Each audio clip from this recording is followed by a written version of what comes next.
Hi, I'm Dr. Darren O'Brien with CDOCS.com with your tip of the day. In this video, I want to talk about the sleeve positioning with CEREC Guide 3. Now, CEREC Guide 3 has been created to allow for creation of digital guides for the Astra EV system.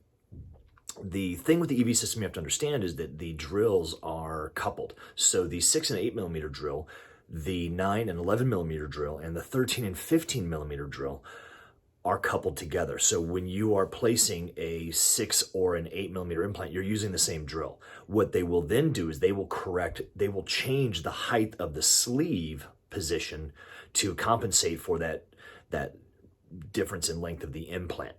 So when you're planning these in the software, you have to understand that, because what will happen is the 9 millimeter implant, the sleeve height is going to actually be higher than for the 11 millimeter implant. Since it's using the same drill, in this case a 23 millimeter drill, it's going to change the sleeve height by 2 millimeters more apically for the 11 millimeter implant. Well, what that ends up meaning then is the 9 millimeter implant is still using a 23 millimeter drill, but the sleeve height is 2 millimeters higher, more coronally. So in a hard to reach space, first and second molars where patients can't open very well, maybe that extra distance is going to be a problem, because again, the sleeve is a difference of 2 millimeters and the drill is still 23 millimeters long.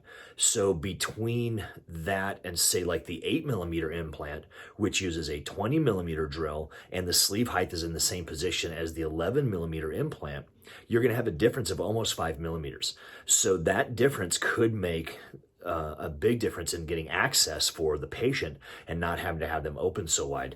So what you want to make sure you understand is that as you're changing from implant heights or implant lengths, it's going to change the sleeve height based on which implant you're using and which drill it is coupled with. And again, the 6 and 8 are coupled together, the 9 and 11 are coupled together, and the 13 and 15 are coupled together.